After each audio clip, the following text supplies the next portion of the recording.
Catherine Bernardo nadulas sa kanyang pangako para kay Alden Richards. Ano ba ito?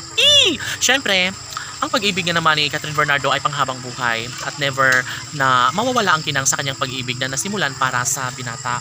Of course, bahagi na sa buhay ni Catherine Bernardo si Alden Richards at ito lamang ang kanyang pinakapangako na sana'y dadalhin niya hanggang sa pagtanda ang mainit na pagmamahal ni Alden Richards at sana'y huwag siyang paglaruan. Sana'y may bahagi ni Alden Richards ang tunay na pag-ibig para sa dalaga dahil ito lang naman pala umano ang makapagbibigay kaligayahan sa puso ni Alden Richards. Si Catherine Bernardo ay nangangarap na sana ngay mas magiging maligaya siya kapag tunay na si Alden Richards nga ang kanyang makatuluyan at makasama habang buhay. Sa puntong ito, nais lamang ng dalaga na maibahagi ang isang magandang pagkakataon sa kanilang pagkakatuluyan dahil alam naman natin na kursunada rin si Catherine Bernardo na may sakatuparan ang lahat ng kanyang hangarin at pangarap na makasama nga habang buhay ang binata. Siyempre, ito ang magandang pagkakataon na sana ibigay na ni Alden at Catherine ang tunay na kaligayahan dahil magiging happy ang kanilang milyon-milyon ng mga taga-subaybay kung sakali man na magkaroon ng walang hanggang pag-iibigan sa puso't isipan ni Alden at Catherine.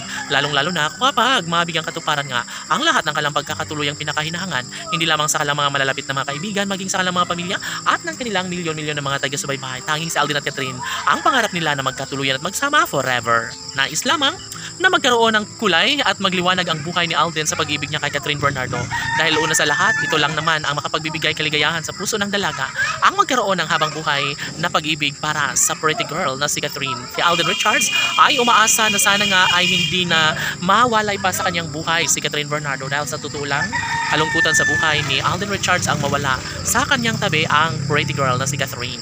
Of course, mananatili sa buhay ng taong bayan ang isang magandang pagkakataon. Dapat umano ay hindi natitigil pa si Alden Richards dahil sadyang sayang lamang ang lahat kung tuluyang mawasak, kung tuluyang makawala pa sa kanyang buhay ang babaeng maraming nagkakagusto. No? Si Catherine Bernardo ay nararapat lamang na makatuluyan ni Alden Richards kaya sana'y hindi na magbabago pa ang kung anuman ang kanilang pag-iibigan.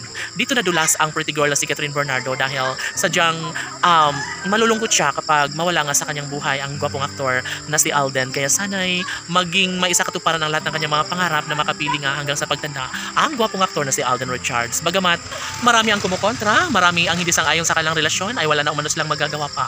Dahil sabi nga ng binata, patuloy niyang mamahalin si Catherine Bernardo at never siyang magpapaapekto sa kung anuman ang mga ibinabatong negatibong issue sa kanilang pagmamahala ni Alden at Catherine. Panalong-panalo na nga siguro umano si Alden at Catherine sa kanilang relasyon at kailanman ay hindi kailanman magwawagi ang mga bashers dahil sa unang pagkakataon ay dapat talaga na maimong kahit may bahagi ang tunay na pagmamahala nila sa isa't isa dahil iisa lamang ang hangarin ng taong bayan kundi sana'y ang magiging maligaya si Alden at Catherine sa kanilang relasyon.